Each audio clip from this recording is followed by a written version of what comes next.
Fala galera, aqui é o Drake, e hoje no Abismo do Medo, nós iremos acompanhar 3 casos reais de crianças que tiveram uma infância diferente de tudo que você já viu, como uma menina criada por cachorros, outra criada por macacos no meio de uma floresta na Colômbia, e a terceira que só conseguiu ver a luz do dia pela primeira vez quando completou 13 anos de idade.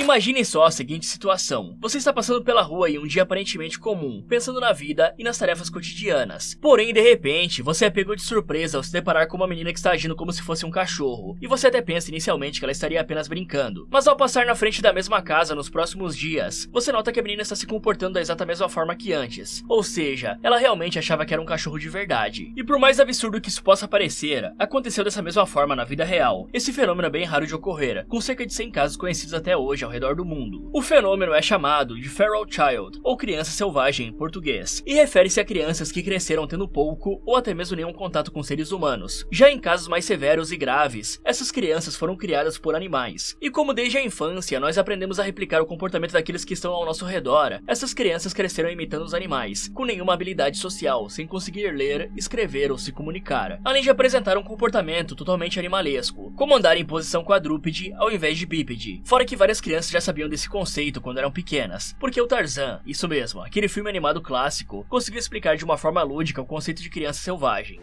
Eu vou ser o melhor macaco! Porém, eu garanto pra vocês que, diferente dos desenhos animados, na vida real esse fenômeno é bastante grave e nocivo. Oksana Maleya nasceu em 1983, em uma região rural localizada na Ucrânia. No entanto, ao contrário das outras famílias que prosperavam com o agronegócio na mesma localidade, vivendo uma vida tranquila e feliz longe da cidade grande, a família da Oksana era o oposto disso, porque os seus pais eram completamente problemáticos. Tanto um quanto o outro sofriam com alcoolismo, uma doença que já destruiu milhares de famílias até hoje, já que uma pessoa que está nessa condição perde o controle da própria vida, se tornando uma escrava da bebida, tendo uma necessidade de beber cada vez mais, gastando muito dinheiro com álcool, e ao mesmo tempo acarretando vários outros problemas para dentro de casa. Então, desde que tinha 3 anos de idade, Oksana tinha que ver seus pais chegando bêbados em casa quase todos os dias. E isso a longo prazo já seria o suficiente para traumatizar uma criança pro resto da vida, necessitando de terapia. Porém, as coisas não se limitavam apenas ao vício em bebida, porque os pais da Oksana também brigavam de forma violenta dentro de casa, se xingando com palavrões, se agredindo fisicamente, quebrando os móveis e fazendo um escândalo para o resto da vizinhança ouvir. Ou seja, aquele não era um ambiente agradável para se criar uma criança. Fora que Oksana não era filha única, porque ela tinha alguns irmãos, que da mesma forma estavam vivendo no mesmo ambiente ruim. Só que toda essa situação conturbada iria piorar ainda mais, porque durante uma noite fria, Oksana saiu de casa sem avisar os seus pais, para ficar brincando no pátio de casa. E aí eles trancaram a porta, porque pensaram que ela estivesse lá dentro, ou talvez porque quisessem realmente que ela ficasse a noite inteira lá fora. Então, quando Oksana bateu na porta e pediu para entrar, seus pais simplesmente se recusaram a abrir, fingindo que nem estavam em casa. Uma atitude que é deplorável, porque seria como se eles estivessem abandonando a menina, expulsando ela de casa. E só lembrando mais uma vez, que a Oksana tinha apenas 3 anos de idade nessa época. Mas após ter sido desamparada pelos seus pais, de maneira tão cruel e desumana, Oksana optou por dormir na casinha dos cachorros, junto com os próprios cães, porque estava fazendo muito frio e sereno naquela noite. E portanto, se ela não tivesse tomado essa decisão, provavelmente morreria de hipotermia ou talvez ficaria bem doente. E aí dentro da casinha, os cachorros serviram como se fosse um cobertor, mantendo a garotinha aquecida. Já quando amanheceu, Oksana tentou voltar para dentro de casa, achando que seus pais não tinham ouvido ela chamar e bater várias vezes na porta durante a noite anterior. No entanto, eles não deixaram a garotinha voltar a viver dentro da casa, porque não queriam ter que ficar cuidando dela, e também porque não tinham camas o suficiente para todos dormirem dentro da residência. Então, basicamente, os pais da Oksana abandonaram ela, deixando que os cachorros cuidassem da menina. E por mais absurdo que isso possa parecer, eles realmente tomaram a decisão, e nem sequer demonstraram arrependimento. E aí, a partir desse momento, a garotinha que antes vivia ao lado dos seus irmãos, agora começaria a viver com os cachorros. Porém, ao contrário dos pais dela, por incrível que pareça, os cachorros acolheram a menina como se ela fizesse parte da matilha deles. E isso abre espaço para uma reflexão bem interessante, porque nesse caso, os animais tiveram mais empatia do que os seres humanos. Mas com o passar dos dias, a Oksana, que ainda estava em fase de desenvolvimento, ou seja, aprendendo padrões de comportamento e socialização, começou a imitar cada aspecto da vida dos cachorros, justamente porque eles eram os únicos seres presentes na vida dela. E a garotinha quase não tinha nenhum contato com os irmãos irmãos dela, ou até mesmo com outras pessoas, porque sempre que tentava entrar na casa, a Oksana era expulsa pelos seus pais. Então, conforme os meses se passavam, a garotinha que antes agia e se comportava de forma normal, agora estava imitando os cachorros, latindo, andando na posição quadrúpede e até mesmo comendo os restos de comida que seus pais davam para os cães. Porém, isso basicamente significava que a Oksana não teve infância, como se ela tivesse pulado esse momento tão importante da vida de uma pessoa. Ou seja, a garotinha não brincou com outras crianças, não aprendeu a ler e escrever, e a se comunicar e conviver em sociedade como alguém normal. E acabou que a Oksana se tornou uma criança selvagem, pois apesar de se parecer com uma menina por fora, por dentro, ela era um cachorro, se comportando da exata mesma forma que um. E acreditem se quiser, a Oksana ficou convivendo com os cachorros durante 6 longos anos, que abrangeu o período dos 3 aos 8 anos de idade da menina. Mas se não fosse por uma intervenção feita por parte das autoridades, ela teria ficado por mais tempo nessa situação deplorável. E toda denúncia envolvendo os maus tratos se iniciou quando o homem que estava passando pela frente da casa da família da menina viu ela literalmente morando junto com os cachorros. E por isso, o homem decidiu alertar as autoridades ucranianas. Então, quando ficaram sabendo do que aconteceu, os policiais, conselheiros infantis e políticos da cidade se recusaram a acreditar que aquilo poderia ser real. Porém, quando foram até a casa da família para verificar a denúncia, a própria Oksana começou a latir para eles, juntamente com os cachorros. E na verdade, os policiais tiveram bastante trabalho para tirar a menina de lá, justamente porque ela apresentava um comportamento animalesco e agressivo, rosnando e até mesmo ameaçando mordê-los. Fora que os cachorros ficaram tão apegados a Oksana durante os 6 anos de convivência em matilha que não queriam que os policiais levassem ela. E aí acabou que todo o processo inicial de resgate se tornou bem mais difícil e complicado do que inicialmente parecia. Mas felizmente, os policiais conseguiram pegar a menina e a levaram para um abrigo, onde ela não teria mais que comer restos de comida e também passar a noite inteira dormindo na rua junto com os cães. Já a próxima etapa para resolver esse caso talvez fosse a mais difícil de todas, porque os policiais queriam interrogar a Oksana, fazendo várias perguntas para tentar entender o que tinha acontecido. Porque ao contrário de nós, que estamos acompanhando a história dela desde o começo, os policiais não faziam a menor ideia do porquê a menina estava agindo e se comportando como se fosse um cachorro. No entanto, existia um grande empecilho para descobrir a verdade, já que a Oksana não era capaz de responder nenhuma pergunta dos policiais, justamente porque ela não sabia falar, ler e nem escrever, e se comunicava apenas latindo, pois durante aqueles 6 anos que passou morando com os cachorros, de alguma forma a Oksana conseguiu aprender a língua canina. Não exatamente a mesma língua que os cães, mas sim os diferentes tipos de latidos e o que cada um deles significava. Então, por mais que os policiais se esforçassem para tentar se comunicar com a menina, eles não foram capazes de obter nenhuma resposta naquele momento. Porém, conforme as investigações avançavam, os agentes conversaram com os pais da Oksana, com os irmãos dela e também com alguns vizinhos. E graças a isso, eles descobriram a verdade, que a Oksana havia sido criada por cachorros desde pequena e durante 6 longos anos, após ser expulsa de casa por seus pais que não queriam criá-la. E agora vocês podem estar pensando que esse caso se tornou amplamente conhecido no mundo inteiro naquela época, até porque não é uma coisa que se vê por aí todo dia. Mas na verdade aconteceu justamente o oposto disso, porque supostamente havia indícios de que o governo local tentou abafar ao máximo o caso, porque eles estavam tão envergonhados por terem permitido uma situação daquelas, que tinham medo desse caso sujar a imagem deles, porque era basicamente um atestado de incompetência. E usando o Brasil como exemplo, se uma criança não está frequentando a escola quando deveria estar, os seus pais vão receber uma notificação do conselho tutelar. E se tivesse acontecido isso com a Oksana, eles iriam descobrir o estado deplorável em que a menina estava vivendo. E aí, por conta da decisão do governo de não divulgar o caso amplamente, a história da Oksana só passou a ser conhecida bem depois, lá por 2006, 15 anos depois dela ser resgatada pelos policiais. E também tem uma outra teoria, de que na verdade as autoridades quiseram abafar o caso para que a Oksana, que era apenas uma criança, não passasse por mais sofrimento, sendo exposta pela mídia e com pessoas e repórteres querendo vê-la pessoalmente. E então, no fim das contas, acabou sendo bem melhor para a Oksana que o caso tenha viralizado a partir de 2006, quando ela já era bem mais velha. E durante todo esse período, a jovem ficou internada em uma instituição para pessoas que sofriam com transtornos mentais, pois apesar de ter nascido completamente saudável, tanto do ponto de vista físico quanto mental, os anos em que passou com os cachorros adoeceram a mente da jovem, de modo que os especialistas em saúde mental tiveram bastante trabalho para convencê-la de que ela não era um cachorro, e sim um ser humano. E mesmo com todos os esforços, ainda assim a Oksana nunca mais voltou a ser a mesma. Além do mais, segundo os mesmos especialistas que cuidaram dela durante vários anos, disseram que é bem provável que ela nunca mais volte ao normal, porque ela sofreu danos permanentes no seu desenvolvimento cognitivo. E até existem vídeos deles ensinando a jovem a desenhar e a montar figuras geométricas. No entanto, mesmo após a adolescência e passando por várias sessões de treinamentos e terapias, a Oksana nunca conseguiu aprender a ler e escrever, e a capacidade dela de se comunicar verbalmente é bem limitada. Mas isso também pode estar ligado ao trauma que ela sofreu ao ser abandonada daquela forma pelos pais, e separada dos seus irmãos biológicos que tanto amava, vivendo de uma maneira precária com os cachorros, enquanto seus irmãos tinham uma vida relativamente normal. E talvez a conquista mais importante de todas é que a Oksana parou de se comportar como um cachorro, então ela se tornou capaz de andar de pé, como uma pessoa comum, ao invés de ficar andando na forma quadrúpede como era antigamente. Fora que a jovem se tornou alguém extremamente gentil e amigável, mesmo tendo sofrido tanto. E ela também gosta de dançar enquanto escuta uma música, o que é mais uma prova de que agora a Oksana realmente sabe que é uma pessoa e não um cão. E apesar de todo o mal que seus pais lhe causaram no passado, Oksana disse em uma entrevista que o maior sonho dela era justamente reencontrá-los, depois de tantos anos que não se viam, porque os dois perderam a custódia dela. E então acabou que as pessoas responsáveis por cuidar da Oksana conseguiram marcar um reencontro entre ela e a sua antiga família, mas ninguém sabia exatamente o que aquilo iria resultar, se a Oksana reagiria bem ou se ela ficaria com raiva. E aí, quando a jovem finalmente reencontrou o seu pai, nenhum dos dois sabia exatamente o que dizer um para o outro, e ficaram totalmente em silêncio nos primeiros segundos, até que ela estendeu a mão para o seu pai, em um sinal de reconciliação, mostrando que estava disposta a perdoá-lo. Fora que a irmã da Oksana também chegou a chorar de emoção ao vê-la pessoalmente depois de tantos anos. Já atualmente, Oksana está com 41 anos de idade, e desde 2006, quase não se tem informações disponíveis sobre a Oksana, então tudo que sabemos sobre o estado atual dela é bem limitado. Algumas fontes dizem que ela vive em uma clínica para pessoas com deficiência mental em Baraboi, Odessa, onde trabalha na fazenda da instituição, principalmente ordenhando vacas. Embora tenha recuperado a fala e outras habilidades, a Oksana ainda apresenta algumas limitações cognitivas. E em entrevistas, ela expressou o desejo de ser tratada como uma pessoa comum, e mencionou que sonha em encontrar a sua mãe biológica.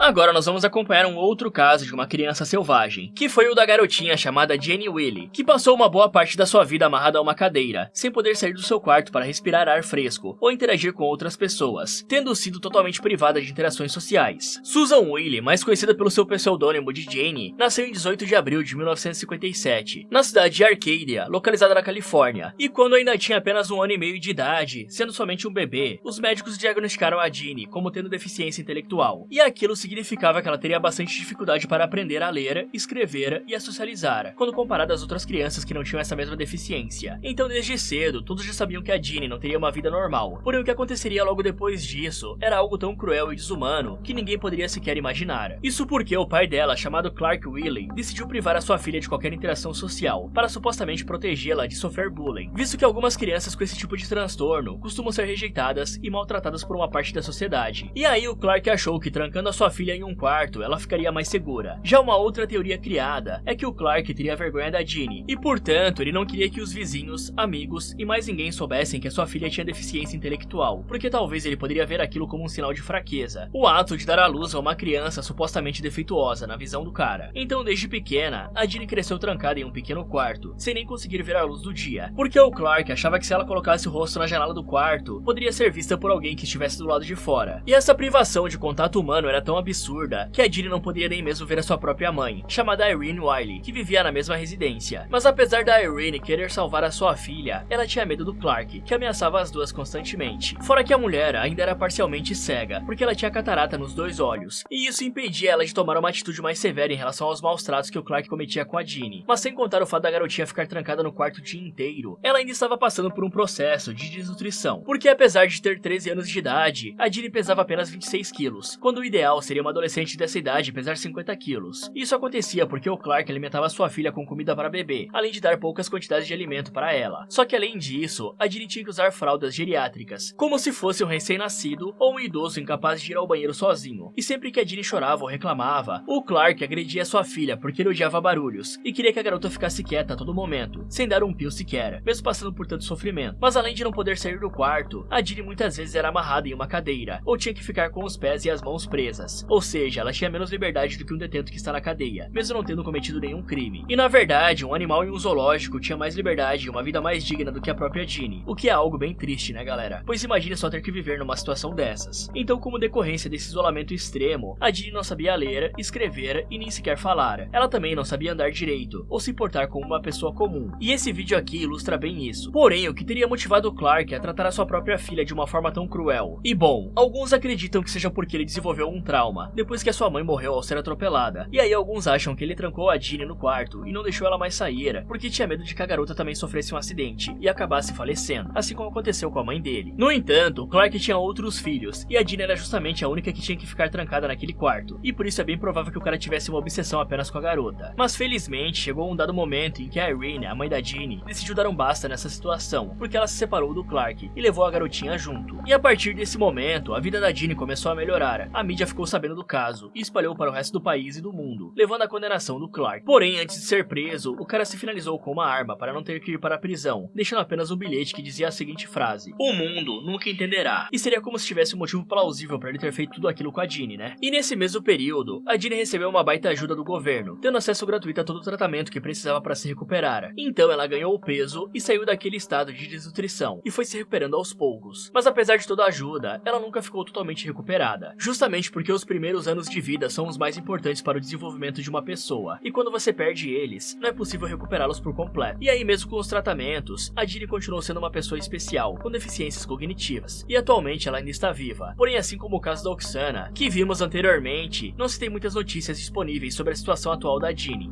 Passando agora para o último caso do vídeo de hoje, ele se difere dos dois primeiros, por um motivo bem especial, porque nesse, o fato de crescer isolado da sociedade literalmente salvou a vida dessa mulher. Marina Chapman nasceu na década de 50 na Colômbia, só que ela deu o azar imenso de ter nascido nessa época, porque aconteceu um evento que foi conhecido como La Violência, que como o próprio nome sugere, a Colômbia estava enfrentando uma crise nunca antes vista de violência extrema, e tudo isso porque os partidos políticos do país estavam literalmente em guerra, o que resultou em cerca de 200 mil a 300 mil mortos. E então, em um certo dia, Marina estava brincando em casa, quando de repente um grupo de homens a sequestrou e a colocou dentro de uma van, juntamente com outras crianças que também haviam sido sequestradas. E acredita-se que a Marina tenha sido levada pelas Forças Armadas Revolucionárias da Colômbia, mais conhecidas como as FARC, que inclusive existem até hoje. Só que o motivo exato deles terem sequestrado a Marina e as outras crianças ainda é desconhecido, mas é provável que seja algo relacionado à venda de órgãos, ou com o mercado sexual de menores. No entanto, após ela ter sido colocada para dormir de forma forçada, usando um pano com clorofórmio, Marina simplesmente acordou em uma floresta, sem entender nada, estando completamente abandonada e sozinha. Isso aconteceu porque um grupo criminoso que sequestrou a menina possivelmente soltou ela para conseguir fugir das autoridades colombianas, que estavam os perseguindo na floresta. Disse que fugir carregando reféns seria uma tarefa bem mais difícil para eles, e que poderia ocasionar na sua prisão. Então, estando completamente sozinha e desamparada na floresta, Marina teve que passar vários dias sem ter o que comer ou beber, se sentindo fraca, sem forças e sem esperança de sobrevivência. Porque seria quase impossível uma criança sobreviver sozinha na floresta, com animais selvagens, insetos venenosos e vários outros perigos. Porém, quando acordou em uma certa manhã, Marina olhou para os lados e percebeu que tinham vários macacos pregos ao seu redor, só que eles não queriam atacá-la ou fazer algum mal à menina, e na verdade pareciam estar preocupados com o bem-estar dela. Mas antes que você diga que um macaco não é inteligente o suficiente para se preocupar com uma criança, saiba que algumas espécies de primatas demonstram altos níveis de inteligência, chegando a resolver problemas complexos, e até mesmo demonstrar empatia. E aí, quando esses animais viram que a Marina estava chorando, com fome e com medo, eles jogaram frutas na direção dela, para que a menina pudesse finalmente se alimentar, depois de passar tantos dias sem comer nada. E os macacos só puderam perceber que a Marina estava precisando de ajuda, porque eles também são capazes de identificar expressões humanas, visto que os próprios macacos demonstram tristeza através do rosto. E um bom exemplo disso é justamente esse vídeo aqui, que você já deve ter visto por aí. No entanto, com o passar das semanas e meses, a Marina passou a conviver com os macacos, como se fizesse parte do grupo deles. Porém, ela aos poucos se tornou mais independente, aprendendo a buscar comida e água por conta própria, mas sem nunca deixar de precisar da ajuda deles, porque os macacos conheciam aquela floresta melhor do que qualquer explorador veterano, e por isso sabiam os locais onde tinham predadores e insetos venenosos. E por isso a Marina só ia nos mesmos lugares que os macacos, para não correr o risco de se perder ou ser eliminada por um outro animal. E talvez o mais legal de tudo é que a menina aprendeu a escalar as árvores, apenas observando os macacos fazendo o mesmo. E dessa forma ela poderia fugir dos outros animais que apenas ficavam no chão. Porém, apesar de estar sendo bem cuidada pelos macacos, Marina não queria ficar vivendo na floresta a sua vida inteira. E é por isso que quando tinha 10 anos de idade, ela avistou um grupo de caçadores e decidiu pedir ajuda deles. Então, assim que viram a menina, os caçadores ficaram impressionados com a situação em que ela se encontrava, porque a Marina havia se tornado uma criança completamente selvagem, que andava parecendo um macaco e se comportava de forma semelhante a eles. Só que ao invés de ajudá-la, os caçadores venderam a garotinha para um bordel, onde ela seria usada por outros homens em troca de dinheiro. Mas felizmente a Marina conseguiu fugir de lá, passando a viver nas ruas. Porém, isso não era exatamente um desafio para ela, pois a Marina havia conseguido sobreviver na floresta, que era um lugar bem mais difícil do que as ruas da cidade. Já nos próximos anos, a Marina passou a morar em um lar para adoção, e foi somente a partir daí que a qualidade de vida dela começou a melhorar, porque agora a menina poderia aproveitar a vida, sem se preocupar em apenas sobreviver. E quando entrou no início da fase adulta, Marina se casou e começou a contar a sua história para o mundo, virando um exemplo de superação, porque ela é uma das poucas crianças selvagens que conseguiu se recuperar. Fala galera, você conhece algum outro caso de criança selvagem? Me contem nos comentários. Muito obrigado por assistir e até o próximo.